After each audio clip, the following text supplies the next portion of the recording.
Welcome to American Reacts. In today's video, I've got another suggestion by a viewer named Marcus Wright from Finland. His suggestion was to watch Fat Electrician's video about Simo Häyhä, history's deadliest sniper, Simo Häyhä, the White Death. 542 kills. I've heard about this, and I'm pretty sure I've seen the Fat Electrician video on it. He's a Finnish sniper fighting the Soviets. If you're new here, don't forget to leave a thumbs up and subscribe. Help support the channel for free. And if you want to watch this video yourself, I'll leave a link in the description below. Now let's get into it. I've been making YouTube videos for about 3 years now, and this is probably the most requested video ever. Today we're talking about the deadliest sniper of all time, Simo Häyhä, aka the White Death. The Finnish have a cultural concept known as sisu, and if you look at it at a glance, it can be easily confused with like tenacity or grit, but it's more than that. Sisu isn't just your ability to grit your teeth and push through adversity. Sisu is the personality trait that allows somebody to intentionally and stoically allow themselves to be immersed with adversity until they either become immune to it or become the adversity themselves. And in 1939, when That sounds like some stuff that I've heard some Navy SEALs say. I don't know if anyone's ever watched Chad Wright, but he always talks about thriving in adversity. 33-year-old, 5-foot-tall Finnish farmer named Simo found himself on the battlefield defending his home, outnumbered 100 to 1, surrounded by death on all sides. Rather than succumb to it, he became death itself. Nicholas, what is this? I always think it's funny when his wife shows up with a different gun every time. The new CMMG BR4. When did you get it? I've had it. Nice recovery. No, I would have remembered something like this. Okay, fine. I just got it, but I had to because it's the only one they Cerakoted to look like a Busch Light can. So you got a new toy. What do I get? I mean, what do you want? I don't know. I'll do some shopping and I'll let you know. So have fun with the ad. Mayday! Mayday! This video is brought to you by Delete Me. Okay, super simple business model. You give them money, they He does his videos very well. turn around and they make sure that online I like his fast-paced tone. It keeps you engaged. data brokers are not selling your But I am personal gonna skip this information ad. online. Agree to the term possible, but when you find it, so when you buy shit that you've already consequences of all. Let's get back to the 18th, 1905, and grew up on his family. All right, Simo Häyhä. He was born on December 17th, 1905, and grew up on his family farm, which was right on the border between Finland and Russia. Now, when I say farm, people automatically think of like some dude and a And if I'm not mistaken, I think to this day, the border of Finland and Russia is still extremely dangerous and littered with landmines. baseball cap and overalls, holding a pitchfork with rows and rows of corn in the background. It wasn't one of those kinds of farms. This is what you would call a forest farm, which is a lot more akin to like what we would call a homestead today. Basically, Simo grew up in a cabin in the woods. Homesteading is very popular in my state, so if you're one of the people still trying to guess my state, there's a little clue. And they had a really big garden, and they grew enough food for themselves and then had enough extra to like take it to the farmer's market and sell for money. So Simo essentially grew up his entire life in this harsh, hilly, wooded, snow-covered, freezing environment. This is his baseline, okay? This doesn't suck to him. This is just your normal everyday stuff. Walking uphill every direction through the snow is just a good day to him. And this almost goes without saying, but I'll mention it anyways, that I'll also mention there's a lot of snow in my state as well. hunting was also a humongous part of how his family put food on the table, and Simo did that from a very young age as well, hunting in this harsh environment. Unfortunately, Simo was pretty intimately acquainted with death at a young age. He had 4 brothers and 3 sisters. One of his brothers passed away in 1918 in the Finnish Civil War, and another one of his brothers passed away after suffering from heat stroke on a construction site. Simo is a member of one of the last generations that didn't have the luxury. This guy suffered a lot of loss, and I think that's probably going to tie into his drive.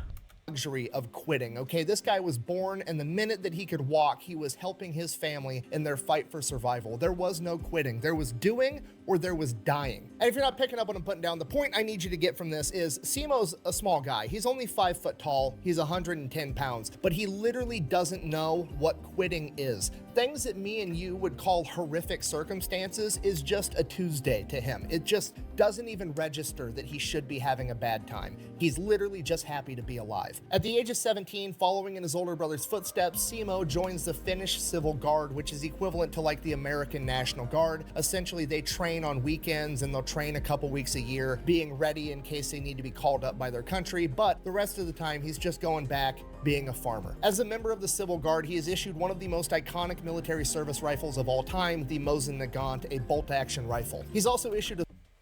I wish I had my hands on a Mosin. They used to be extremely cheap, but now they're very expensive. A lot of gun collectors want to get them. It shoots a 7.62 by 5.4 rimmed casing. small amount of ammunition to train with, but because of budgetary restrictions, And if you don't know what that is, it's a big round. they decided it'd be more efficient to just issue all of the Civil Guard members the materials they needed to load their own ammunition. So Simo was also manufacturing his own ammo. During his time in the Civil Guard, he receives awards for his excellent skiing capabilities as well as his physical conditioning. He is not a big man, but the dude is the Energizer Bunny. He can just... Man, I've been thinking about getting a pair of cross-country skis from iState. Go forever. In addition to that, he also immediately becomes well known for being an excellent marksman. Before he received any formal shooting training from the military, he entered a regional shooting competition where they had to shoot a target 100 times from 300 meters with iron sights, and he had 93 out of 100 hits. He won a ton of 300 meters, that's far with iron sights. I mean, a meter's, very close to a yard, which is typically what we use over here. 300 yards is 3 football fields. Shooting competitions inside of the Finnish military, not just with his Mosin, but also with the Suomi With iron sights, meaning you line it up like this. You don't have a scope. 31 submachine gun. He very quickly qualified for the title of master shooter within the Finnish military, and it is said that he was able to estimate range within the accuracy of 1 meter up to 150 meters away. Okay, that's literally a superhuman ability. You could just point to something off in the distance and Simo could eyeball it and be like, it's like 89 meters away, and he was dead on every single time. And that's not even the scariest part. The scariest part was how fast Simo could operate his Mosin bolt-action rifle. He could fire his Mosin accurately, insanely fast, so fast that they actually wanted to time him one day. So his buddies got a stopwatch and they were going to time to see how many times Simo could hit a target 150 meters away with his bolt-action rifle in the span of 60 seconds. Simo scored 16 hits in the span of 60 seconds with a bolt-action rifle. He is the one. And just so we're on the same page, the Mosin Nagant only holds 5 rounds in the magazine, meaning that Simo shot the first 6 rounds, because there was 1 in the chamber, reloaded, shot the next 5, reloaded again, and shot another 5, hitting the target 150 meters away with fucking iron sights every single time. Yeah, that's impressive. You would have to, the rounds would be on a stripper clip, so it would be a piece of metal. You slide the back of the round in there, stacks them up, then you put it on the top, and you just press them down into the magazine, and then slam the bolt forward and seat one in the chamber, and then continue. Okay, if you don't know much about guns, this is the only bolt-action rifle I have, but he had to do something like fire 1, 2, 3, 4, 5, reload the gun, and then he did that 2 more times. The only thing is this gun, it's got a detachable magazine. So you press a button, you can pull it out, press them in there.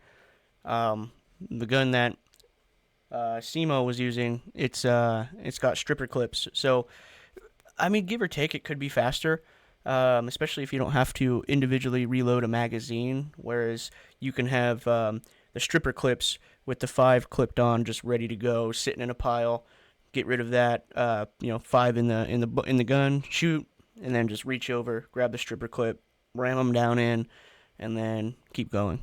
4, 5, reload the gun, and then he did that 2 more times in 60 seconds with 100% accuracy. So Simo is just a natural superhuman level shooter. So this goes on for 2 years, and then at the age of 19, he ends up joining the Finnish active military because at this point in time, Finland has mandatory service of 15 months. And Simo gets attached to a bicycle battalion, which is... It's something I honestly can't decide if it's hilarious or terrifying, the image of Simo rolling up to I'm thinking the same thing. A bicycle battalion. a battlefield on a bicycle. So he serves his 15 months in active duty military, nothing really going on at this point in time. Then he goes back into the Civil Guard and continues being a farmer. And that's pretty much all he's got going on for like the next decade. He's just in the Civil Guard, winning shooting competitions, going back home, taking care of his crops, and going hunting. November 26, 1939, an event known as the Shelling of Manila happens. The real quick, oversimplified version of this is essentially Russia wants to take over Finland. Finland isn't down with that, so Russia now has to come up with a reason to go to war with Finland. And honestly, it is insane that the Finns were able to fight off the Soviets, especially with having such a smaller population and force. They can't find any legitimate reasons, so they fabricate one. But that's what happens when you know the lay of the land. Simply put, this is a false flag event. The Russian military shells near a Russian town near the border with Finland. They then turn around and say, well, actually, Finland is trying to shoot artillery at our town, so we're going to go to war with them. Finland obviously denies shelling the Russian town because, well, they didn't actually do it, and they offer over to Russia like, hey, we're willing to let a third-party independent investigator come in and determine what happened. We did not do this. Russia declines and then invades Finland 4 days later. Oh no! Russia sends in 450,000 soldiers to attack Finland. Okay, to put that into perspective, the total population, not the military, the total population of Finland at this point in time is about 4 million people. So 25% of... And let me know, does Finland have mandatory military service? I know there's various other countries that do. And you would think that they would, being so close to Russia and having such a... so much historical conflict with Russia.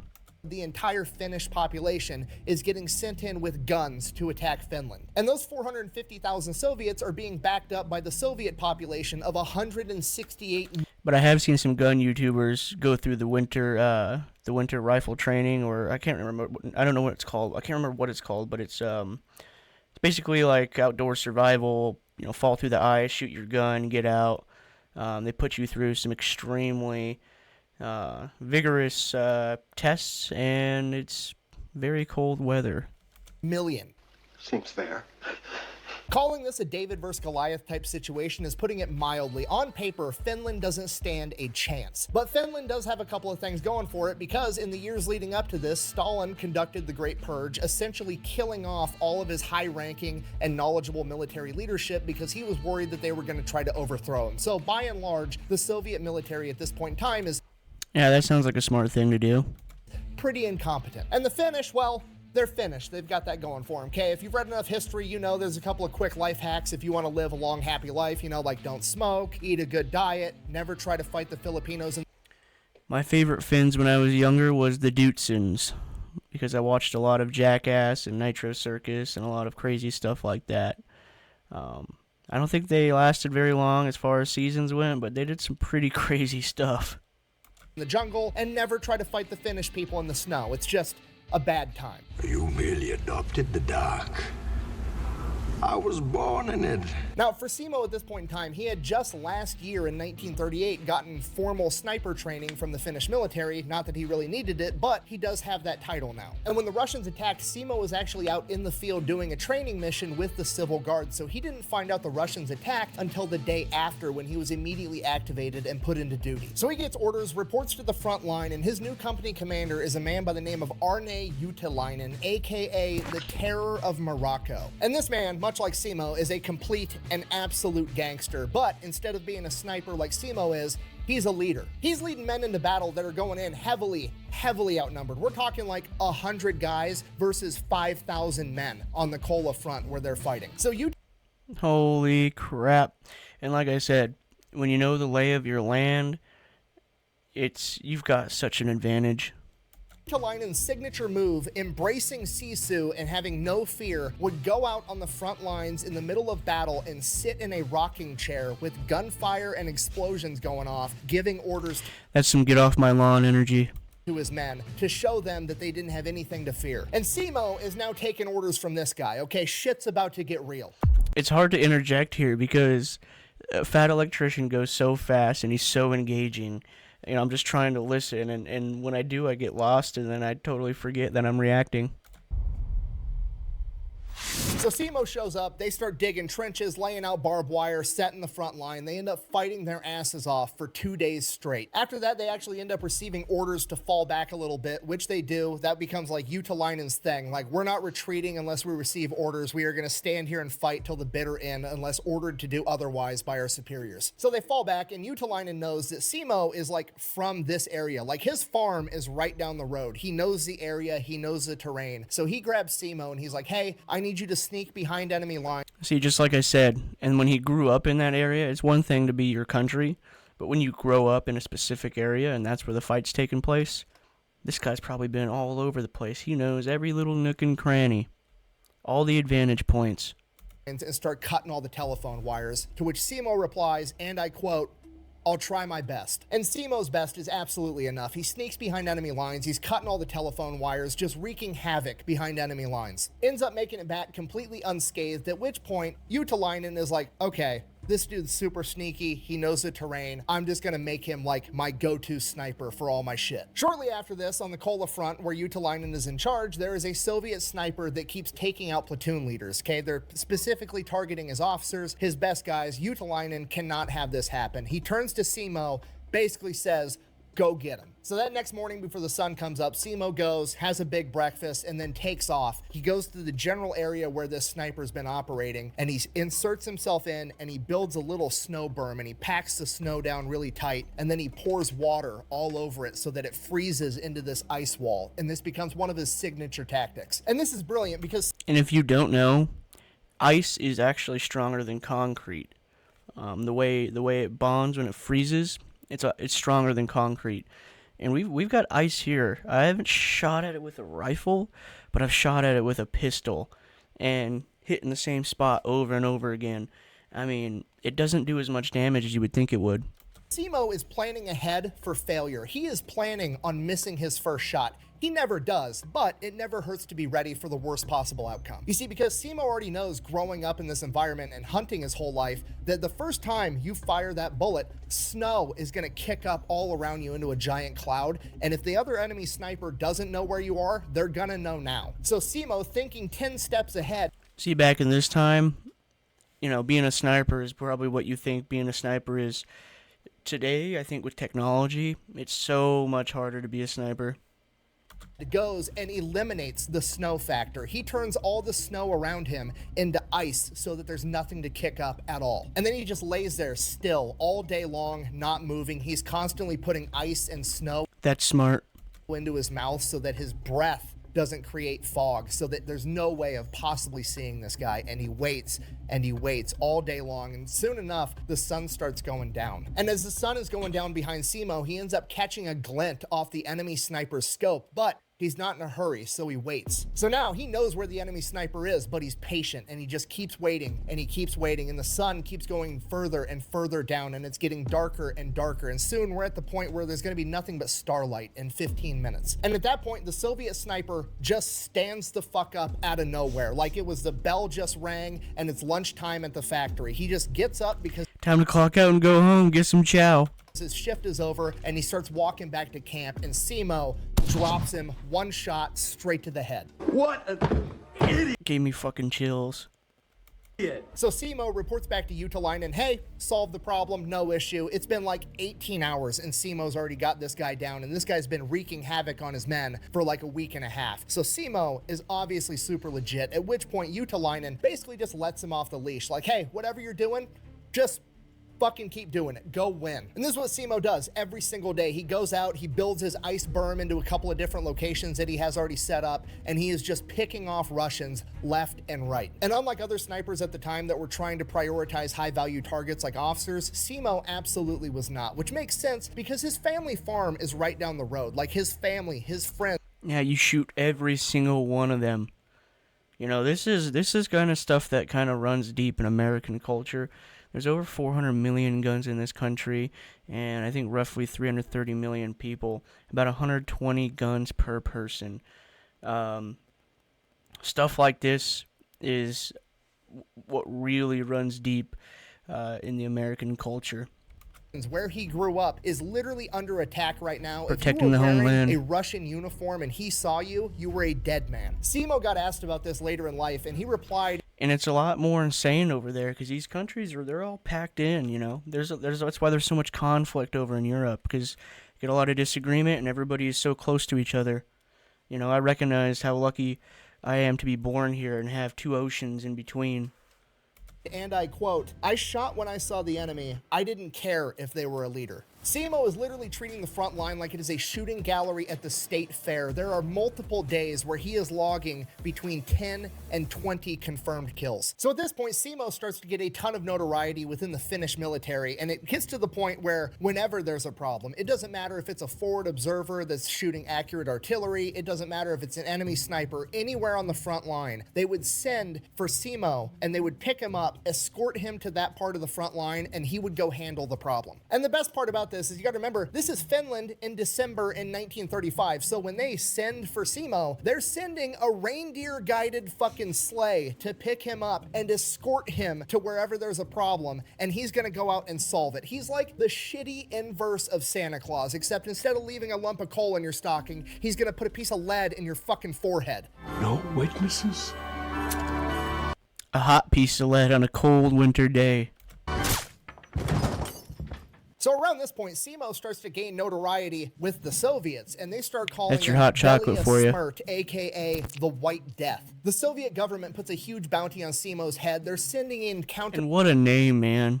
You know, the moment he heard that name that the Russians gave him, he probably cracked the biggest smile on his face, and he's ready to go get some more. Sniper teams to take out the White Death, and every single time Simo kills all of them. They never stood a chance. The man can shoot 16 rounds a minute accurately out of his Mosin. He's wearing white camouflage in the snow. He's turned all the snow around him into ice, so there's no kicking up snow. You can't see his breath. He doesn't have a I also wouldn't doubt there's probably a lot of Russians that thought he was even a myth to catch a glint of. He's literally eliminated luck from the scenario. He is a complete ghost, and he's just wiping the floor with the entire Soviet military. So eventually the Soviets are like, okay, we're just gonna quit fucking with this guy. We're gonna quit sending men into that area of operation where we know the White Death is, and we're just gonna focus on other areas. And Simo takes this as his opportunity to go play offense. So he goes to Utalainen and is like, hey, give me a squad of guys. I'm gonna lead them into battle. We're gonna go behind enemy lines and we're gonna take the fight to them. So Simo starts leading a squad past enemy lines at dusk every night, and they would literally ski miles and miles behind enemy lines where the Soviets think they're safe. And back there, they just have these massive bonfires that they're all sitting around eating dinner, drinking, smoking, having a good time at the end of the day. And Simo and his men would ski to within like... This makes me think of George Washington when we... I can't remember the name of the river, but we crossed the river, caught the redcoats off guard. This is some awesome guerrilla tactics. 100 meters of them, dismount and low crawl till they were right up I think it was the Potomac. on top of them. And then Simo and his men would pop up with submachine guns, mow down all the Russians, and then steal all their equipment, all their guns, all their ammo, all their food, and fucking bounce back to the front line. Okay, it's literally guerrilla warfare on ice. It's absolutely terrifying. And you gotta realize, this is all within the span of like Guerrilla warfare on ice sounds like a musical. a month. By December 25th, 1935, Simo already had over 100 confirmed kills, and his record was 25 men in a single day. So the Soviets double, they triple their efforts trying to take out the White Death. They start sending in counter sniper teams with forward observers with them, and then as soon as Simo shoots one of them, they start just calling in artillery in the general area that Simo's in, but they never ever hit him. Whether it's luck or divine intervention or just fate, Simo makes it away every single time. And the best part is, every single time they try to do this tactic, the odds of them actually accomplishing their goal gets less and less, because every time they're sending in their best guys and Simo's killing them. So the quality of the men that Simo's going up against is constantly... Typical Russian meat grinder. Just keep sending them until you get them, but sometimes you don't get them. deteriorating. By January of 1940, Simo is an absolute legend with over 200 confirmed kills, 51 of which he got in 3 days. One of his other records at this point in time was he managed to take out 5 enemy snipers in a single day. Because of everything Simo's accomplished around the same point in time, Utalainen's boss, the general in charge of that entire front, pulls Simo back and they have a ceremony where they award him with an honorary rifle. It's also a Mosin just like his, but it's, very nice, decorative one, and they award it to him. Interesting thing is the Mosin is a Russian design.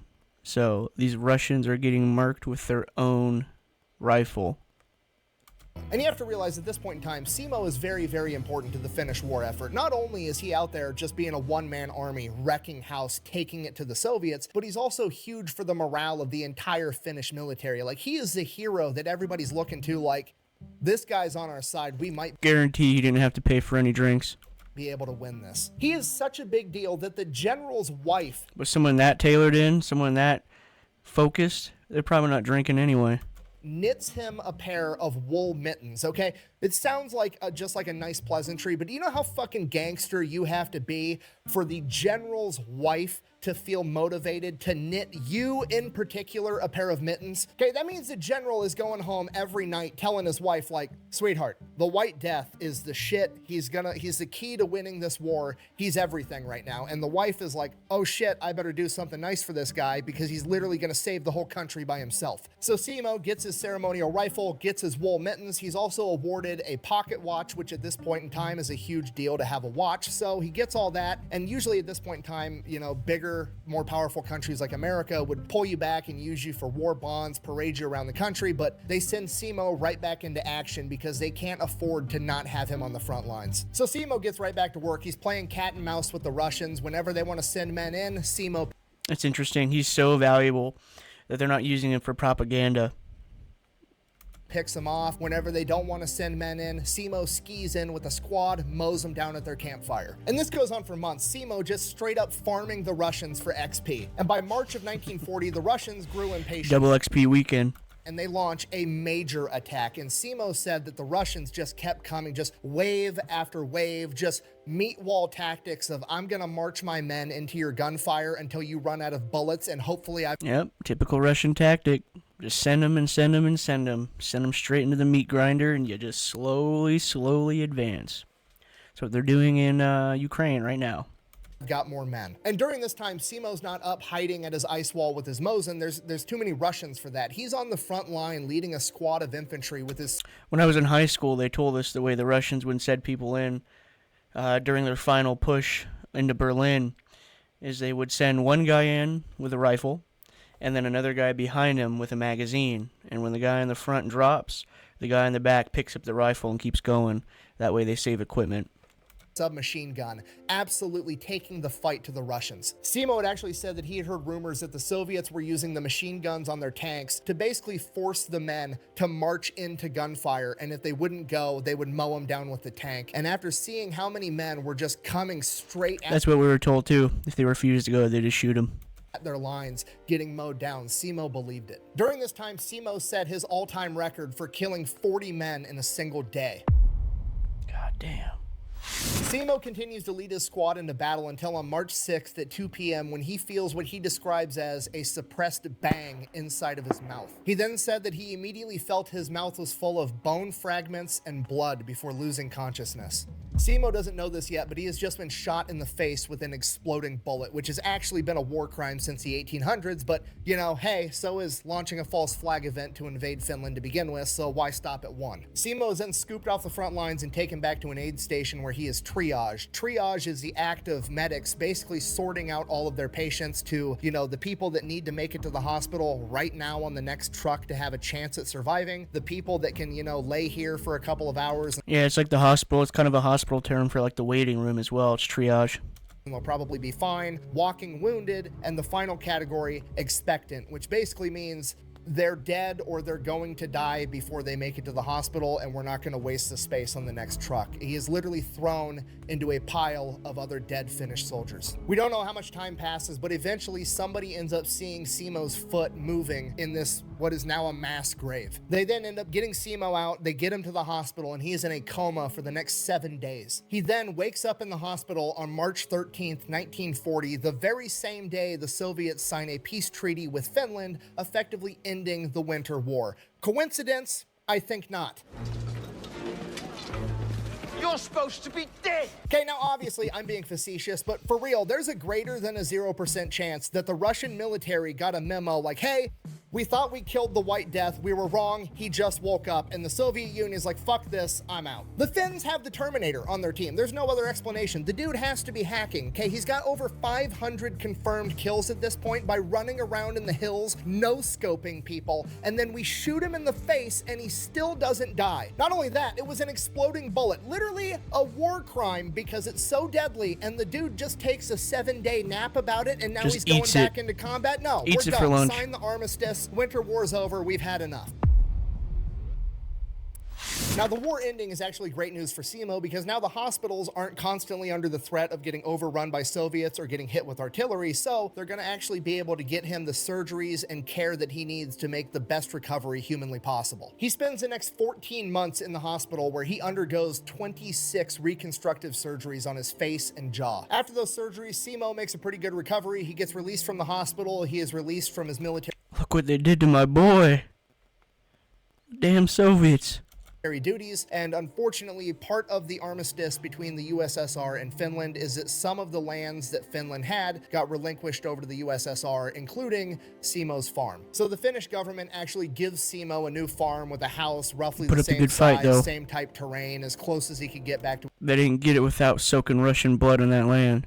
his old home, and from there he just goes back to doing what he was doing before. He's farming, he's hunting, he's walking around in the woods by himself. He just goes back to doing his thing. For his service, he was awarded the 1st and 2nd class Medals of Liberty, the 3rd and 4th class Crosses of Liberty, and in 1941 he was nominated for the Mannerheim Cross, which is the Finnish equivalent of the American Medal of Honor. But unfortunately, that medal didn't actually get conceived until 1941, which is after Simo's service, so a lot of the paper pushers inside the Finnish government denied him getting the Mannerheim Cross because his, I guess his service was before that award existed, so that What a joke. wouldn't make sense. So This he never man needs actually his got the own- Mannerheim his Cross, own medal. but the man deserved it 1,000%. The I mean, final come on, what stats other for his people short have time in achieved what he's combat were achieved? 542 confirmed kills, 249 of which were from his Mosin Nagant with nothing This man deserves to have the medal named after him. but iron sights, and the rest were from his submachine gun. Now, these stats have been criticized by both, historians in academia and internet comment sections today, aka a bunch of people that weren't actually fucking there, but these stats are validated by both his company commander and his company chaplain, the people that were there. And if that wasn't enough, which it should be, but just in case you think it's not, in 2017, well after his passing, his nephew stumbled across Simo's personal memoirs that he had never published, never let anyone else see, that he had written down for himself. And in his personal writings, again, to himself, that he never tried to get published, that he would have absolutely no reason to lie on, he says that he killed well over 500 men. But ultimately, Simo didn't, and probably wouldn't to this day if he was still around, care what you thought, because he wasn't doing it because he wanted the glory. He just went back to farming. He led a humble life. He Dude was protecting his homeland.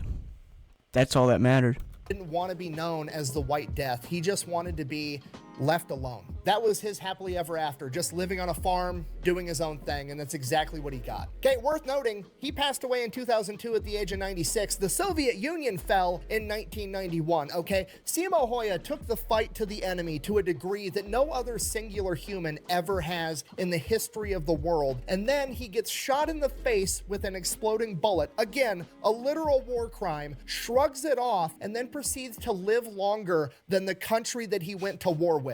That's gangster as fuck. And that is the story of Simo Häyhä, the White Death, the farmer's son that rose to the Sea walked on the Soviet Union. occasion, defended his country against all odds, showing the enemy the true meaning of Sisu. Thank you for watching. Best way to support the channel is go buy some merch over at thefatelectrician.com. Whack bang out. All right. Love that story. I love a good war story, a good warrior. That was great. I appreciate the suggestion, Marcus. Thank you very much. Hope you stop by again and see this video. And don't forget to leave a thumbs up. Help subscribe or help the channel by subscribing. And you know what? We'll go ahead and catch you guys in the next one.